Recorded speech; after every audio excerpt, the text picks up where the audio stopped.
Good morning all of you. कैसे हैं आप सभी? मैं माधुरी वेलकम करती हूँ आपका एमडी लॉ क्लासेस में। आज अपने बीएनएस का चैप्टर नंबर 2 स्टार्ट करने वाले हैं। देखो, ये जो चैप्टर 2 है मैं आपको 2 पार्ट्स में बताऊंगी, क्योंकि ये चैप्टर जो है डील करता है सेक्शन 4 से लेकर 13 तक। आज मैं आपको 4 टू लेके 8 तक सेक्शंस बताऊंगी एंड नेक्स्ट पार्ट में हम बाकी के सेक्शंस को कवर करेंगे। देखो, ये जो बीएनएस की सीरीज है, मैं अपनी तरफ से पूरी कोशिश करूंगी कि आपके लिए कंटिन्यूस मैं यूट्यूब पे बीएनएस पूरा पढ़ा दूं, लेकिन मुझे सिर्फ आप सभी का सपोर्ट चाहिए। मैं चाहती हूं कि जब मैं आप सभी के लिए इतनी मेहनत करूं तो आप सिर्फ क्या करें, अगर सब्सक्राइब नहीं किया तो सब्सक्राइब करें, लाइक कर दे एंड कॉमेंट्स कर दिया करो, ताकि जो मैं मेहनत आपके लिए कर रही हूँ वो मेरी मेहनत सक्सेसफुल हो जाए। अब टाइम वेस्ट ना करते हुए अपने स्टार्ट करते हैं सेक्शन 4 को। देखो, ये जो सेक्शन 4 है डील करता है पनिशमेंट के बारे में, हमें दंड के बारे में बताता है। देखो, ये जो सेक्शन है इसमें एक नई चीज ऐड की गई है। ये पनिशमेंट्स हम पहले भी पढ़ते थे, अब भी बीएनएस में पढ़ रहे हैं, लेकिन इसमें एक पनिशमेंट ऐड की गई है, वो भी हम पढ़ेंगे। लेकिन इन्होंने कहा इस संहिता के प्रावधानों के तहत अपराधियों को जो सजा दी जानी है वो कौन कौन सी है। देखो, 6 तरीके की पनिशमेंट्स जो है बीएनएस में डिफाइन की गई है। मतलब पहली इन्होंने पनिशमेंट बताई डेथ, मृत्यु की, कि एक बीएनएस में डेथ की पनिशमेंट दी जा सकती है, लाइफ इम्प्रिजनमेंट की दी जा सकती है, आजीवन कारावास जिसको बोलते हैं। ये आजीवन कारावास का मतलब होता है कि जब तक आपकी मृत्यु नहीं हो जाती तब तक आप जेल में रहोगे, आपका पूरा जीवन आजीवन कारावास। थर्ड पनिशमेंट हमें कहता है कि कारावास आपको मिल सकती है जो 2 तरीके की होगी। पहला, एक कठोर पनिशमेंट भी आपको मिल सकती है, दूसरी आपको सादा पनिशमेंट भी मिल सकती है। कारावास बीएनएस में 2 तरीके का बताया है, एक कठिन जिसमें आपसे काम करवाया जाएगा, श्रम करवाया जाएगा, और दूसरा आपको सादा पनिशमेंट भी मिलेगी। अब जब भी बीएनएस के ऑफेंसेस आप पढ़ोगे, उस सेक्शन में क्लियर मेंशन कर रखा है कि इसमें कठिन कारावास मिलेगा या इसमें सादा कारावास मिलेगा। तो पहली डेथ, दूसरी लाइफ इम्प्रिजनमेंट, तीसरी इम्प्रिजनमेंट। चौथी कहता है संपत्ति की जब्ती, जो आपकी प्रॉपर्टी है उसका संपहरण। संपहरण वर्ड यूज किया गया है, संपहरण को बोला जाता है जब्ती करना। एक पनिशमेंट आपको मिल सकती है कि हम आपकी प्रॉपर्टी को जब्त भी कर सकते हैं, संपहरण भी कर सकते हैं। एक पनिशमेंट है आपकी जुर्माने के बारे में, मतलब आपको ओनली जुर्माने की पनिशमेंट भी दी जा सकती है। एंड लास्ट पनिशमेंट जो इसमें ऐड की गई है वो है सोशल सर्विस, सामुदायिक सेवा।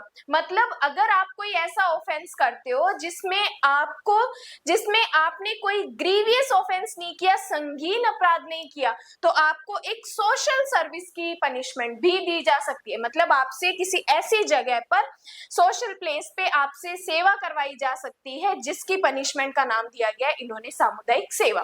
तो ये 6 पनिशमेंट सेक्शन 4 में डिफाइन है, डेथ, लाइफ इम्प्रिजनमेंट, कारावास, संपत्ति की जब्ती, जुर्माना या सामुदायिक सेवा। तो ये है सेक्शन नंबर 4। नेक्स्ट बात करते हैं हम सेक्शन नंबर 5। सेक्शन नंबर 5 कहता है दंडादेश का लघुकरण। देखो, लघुकरण का मतलब होता है कम करना, लघुकरण का मतलब होता है कम करना। अब ये दंडादेश को लघुकरण कौन कर सकता है? प्री का क्वेश्चन आता है, समुचित सरकार, एप्रोप्रिएट गवर्नमेंट। देखो, गवर्नमेंट वर्ड तो हम जानते हैं, लेकिन ये समुचित सरकार का क्या मतलब है? अब इस समुचित सरकार का मतलब हमें एक्सप्लेनेशन में बताया है। स्पष्टीकरण कहती है कि समुचित सरकार का मतलब होता है सेंट्रल गवर्नमेंट या स्टेट गवर्नमेंट। केंद्र सरकार और राज्य सरकार दोनों को मिला के क्या बनती है? हमारी एप्रोप्रिएट गवर्नमेंट बनती है, समुचित सरकार बनती है। आइए पढ़ते हैं दंडादेश का लघुकरण। कि समुचित सरकार अपराधी की सहमति के बिना, यहाँ पर जब आप पनिशमेंट को कम कर रहे हो, कम्यूट कर रहे हो, तो आपको अपराधी की कंसेंट लेना जरूरी नहीं है। अपराधी की सम्मति के बिना इस संहिता के तहत किसी भी सजा को भारतीय नागरिक सुरक्षा संहिता 2023। अब देखो, यहाँ पर ये बात कर रहा है कि जो बीएनएसएस, जो हमारी नई सीआरपीसी है, उसके सेक्शन 474 के अनुसार किसी भी अन्य सजा में बदल सकती है। कि क्या कहा? दंडादेश का लघुकरण कौन करेगा? याद रखना है, एप्रोप्रिएट गवर्नमेंट, समुचित सरकार करेगी। दूसरी बात, अपराधी की कंसेंट के बिना करेगी। तीसरी बात, कौन सी पनिशमेंट में लघुकृत करेगी? तो ये बोलते हैं बीएनएसएस का जो एक सेक्शन है 474, उसमें कम्यूट करेगी। अब बीएनएसएस का सेक्शन 474 क्या कहता है, आइए पढ़ते हैं। देखो 474 हमें कहता है कि जब भी कोई पनिशमेंट है जिसको कम्यूट करना है, कम करना है, तो आप किस में कर सकते हो? तो इन्होंने कहा अगर आपकी पनिशमेंट डेथ पनिशमेंट है, अगर किसी एक्यूज्ड को मिली है डेथ पनिशमेंट, तो हम उसको कम कर सकते हैं लाइफ इंप्रिजनमेंट में, आजीवन कारावास में हम उसको कम कर सकते हैं। फिर कहते हैं कि अगर किसी एक्यूज्ड को मिली है लाइफ इंप्रिजनमेंट, तो हम उसको कर सकते हैं 7 ईयर तक में, 7 ईयर तक में कम्यूट कर सकते हैं। फिर कहा कि अगर किसी एक्यूज्ड को 7 ईयर से अधिक की पनिशमेंट मिली है या 7 ईयर की पनिशमेंट मिली है, तो आप उसको कम्यूट कर सकते हो 3 ईयर में, आप उसको कम्यूट कर सकते हो 3 ईयर में।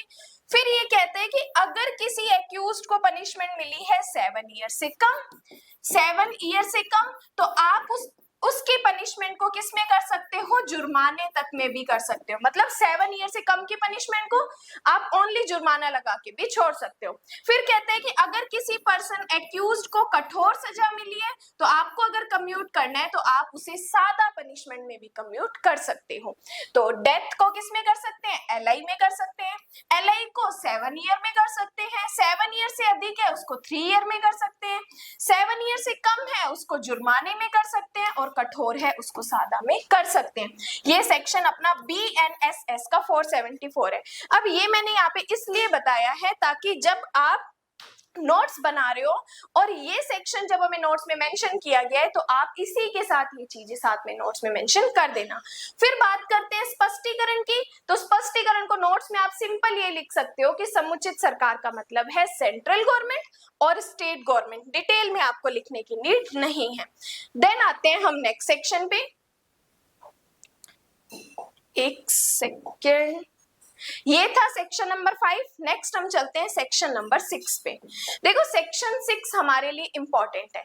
सेक्शन 6 हमें डील करता है दंड विधियों की भिन्ने। देखो दंड विधियों की भिन्नों के बारे में हमें बताया है कि जब आपको दंड विधियों की गणना करनी है, अब ये दंड विधि कौन सी? तो हमें बताया है आजीवन कारावास को, कि अगर आपको आजीवन कारावास की गणना करनी है, इससे पहले मैंने आपको बताया एलआई का मीन्स क्या है? आपकी पूरी लाइफ, होल आपकी लाइफ, जितनी भी आपकी लाइफ बची है, और अगर आपको आजीवन कारावास मिला है तो आप जेल में ही निकालोगे। लेकिन ये सेक्शन 6 हमें बताता है कि अगर आपको दंड विधियों की गणना करनी है जिसमें आपको आजीवन कारावास की गणना करनी है, तो गणना करने में आजीवन कारावास को आप 20 ईयर काउंट कर सकते हो। कि अगर किसी एक्यूज्ड को लाइफ इंप्रिजनमेंट मिली, अब हमें उसकी पनिशमेंट की गणना करनी है, लाइफ इंप्रिजनमेंट को काउंट करना है, तो लाइफ इंप्रिजनमेंट को 20 ईयर के समतुल्य गिना जाएगा। कि सजा की शर्तों के अंशों की गणना में आजीवन कारावास को 20 वर्ष के कारावास के बराबर माना जाएगा। ये कहता है हमें सेक्शन 6। ज्यादा इसमें दिमाग नहीं लगाना, प्री का क्वेश्चन है, सिर्फ आपको इतना ही समझना है आजीवन कारावास की गणना करने में आजीवन कारावास को 20 वर्ष के बराबर माना जाएगा। नेक्स्ट आता है सेक्शन नंबर 7। सेक्शन 7 कहता है कि कुछ मामलों में कतिपय कारावास का संपूर्ण कारावास या उसका कोई भाग कठिन या सादा हो सकेगा।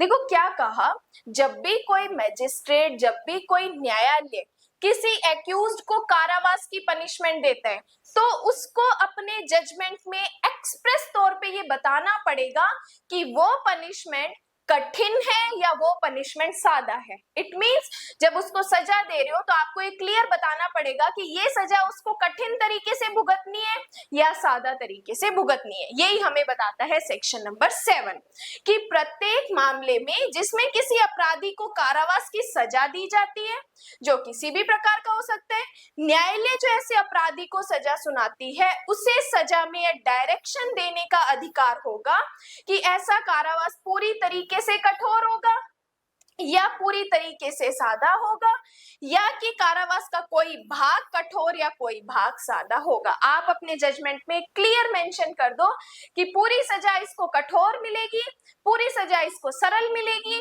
या आधी कठिन या आधी सादा इसको मिलेगी। ये आपको अपने जजमेंट में मेंशन करना पड़ेगा।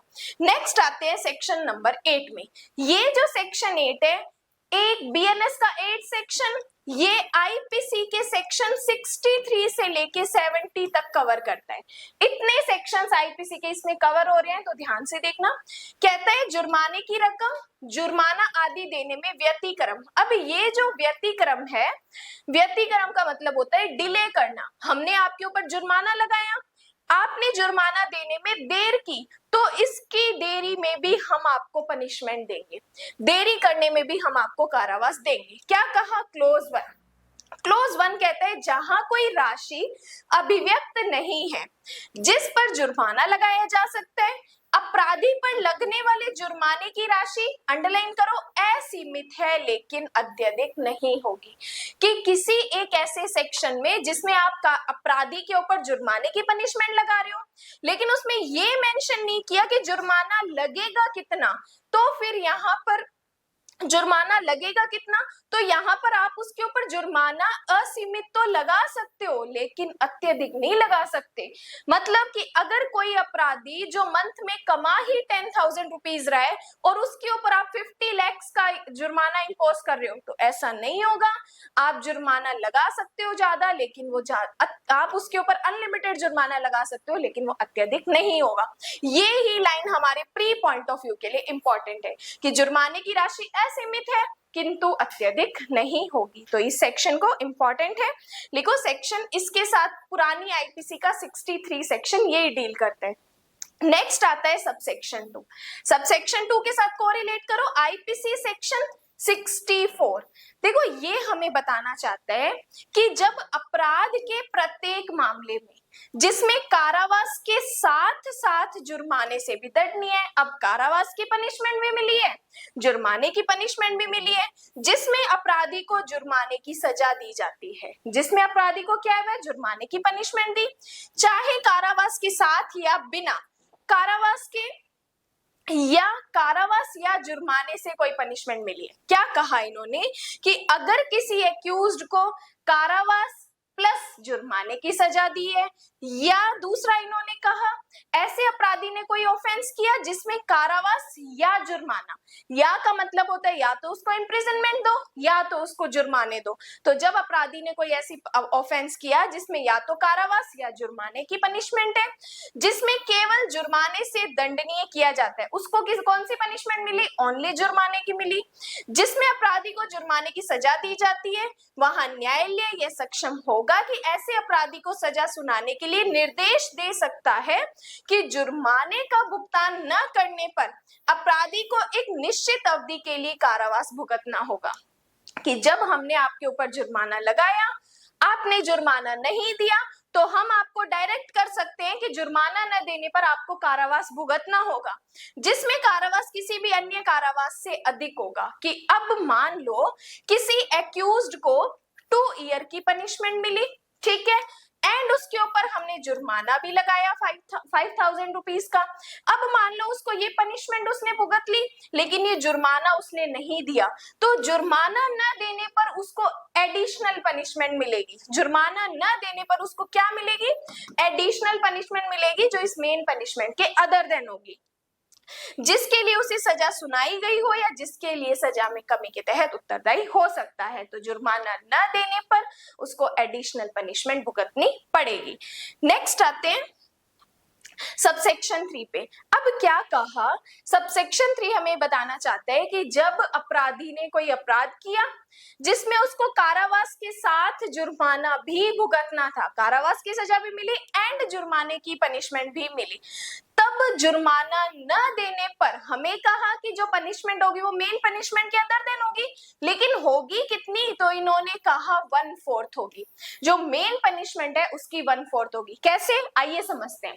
देखो क्या हुआ, अपराधी ने चोरी का अपराध किया, ठीक है, चोरी का अपराध करने पर उसको सजा दी गई 2 साल की।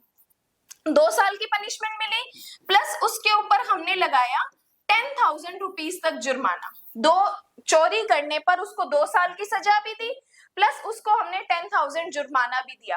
अब 2 साल की सजा तो उसने भुगत ली, लेकिन ये 10,000 रुपीज उसमें जुर्माना नहीं दिया, तो अब जुर्माना न देने पर उसको जो पनिशमेंट मिलेगी 1/4 मिलेगी। अब ये 1/4 जो पनिशमेंट है वो होगी इस चोरी की सजा की 1/4। चोरी की सजा कितनी है? टोटल 3 साल है।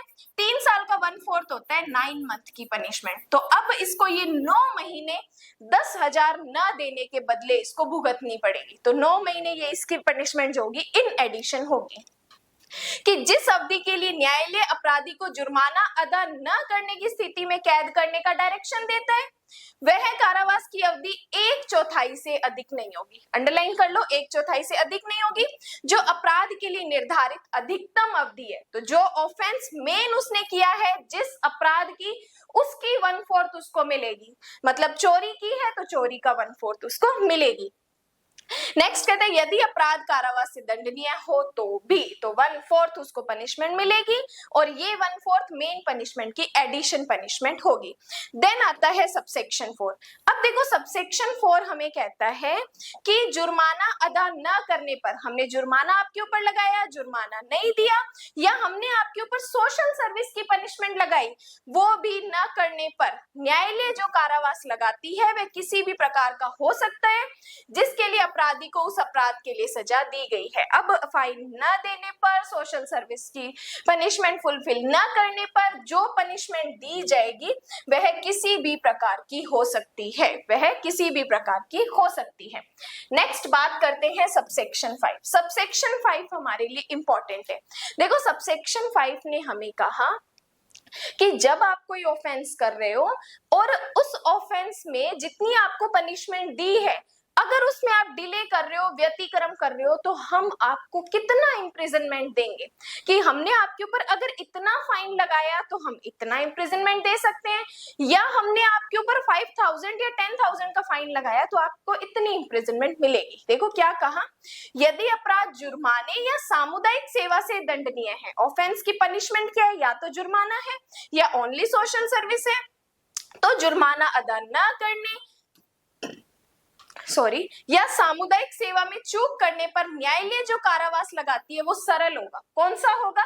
इजी पनिशमेंट, सादा पनिशमेंट उसको मिलेगी, जिसके लिए अदालत अपराधी को कैद करने का डायरेक्शन देती है, जुर्माने के भुगतान करने पर या सामुदायिक सेवा में चूक करने पर अधिक नहीं होगी। अब ये जो 3 बातें मैं आपको बताने वाली हूँ, ये तीनों बातें हमारे लिए इंपॉर्टेंट है कि हमने जुर्माना लगाया, आपने नहीं दिया, हमने सोशल सर्विस की पनिशमेंट दी, आपने पूरी नहीं की, तो फिर अब हम आपके ऊपर कितना इम्प्रिजनमेंट लगाएंगे। देखो अगर सॉरी, थोड़ी सी तबीयत डाउन है। जुर्माने की राशि 5,000 रुपए से अधिक ना हो, मतलब अगर जुर्माने की राशि आपके ऊपर 5,000 रुपए तक लगाई है तो कारावास कितना मिलेगा? 2 मंथ का मिलेगा। ध्यान से समझना कि हमने आपके ऊपर जुर्माना लगाया 5,000 रुपए तक, आपने नहीं दिया तो हम आपको 2 महीने तक की पनिशमेंट दे सकते हैं।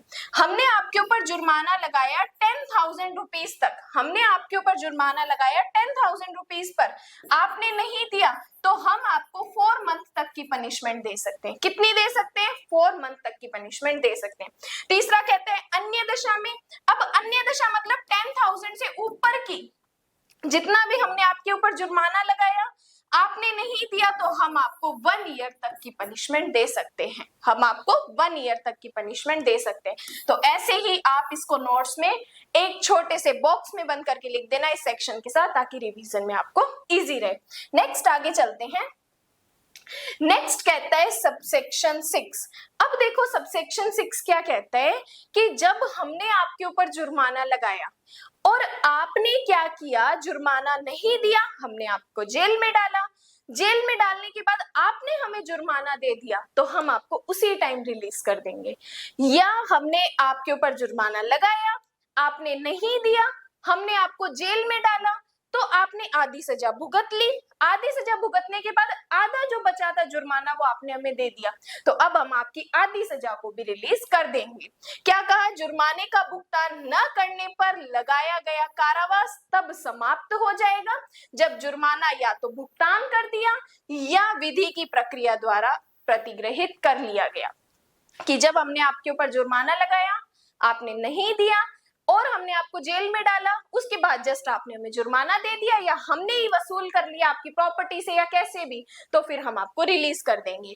बी पॉइंट भी ये कहता है कि अगर आपने जुर्माने का आनुपातिक भाग दे दिया तो जितना आनुपातिक भाग दिया उतना हम आपको रिलीज कर देंगे। ये कहता है 6 का ए और बी क्लोज। नेक्स्ट आते हैं सबसेक्शन 7। अब देखो सबसेक्शन 7 हमें ये कहता है कि जो हमने आपके ऊपर जुर्माना लगाया है ना, वो हम कितने टाइम के अंदर उद्ग्रहित कर सकते हैं, प्राप्त कर सकते हैं। तो 6 वर्ष के भीतर हम उद्ग्रहित कर सकते हैं कि जुर्माने या उसका कोई भाग जो चुकाया नहीं गया, दंडादेश देने के पश्चात 6 वर्ष के भीतर किसी भी समय उद्ग्रहित कर लिया जाएगा। कि जब हमने आपको पनिशमेंट दे दी तो 6 साल के अंदर हम कभी भी उस जुर्माने को उद्ग्रहित कर सकते हैं।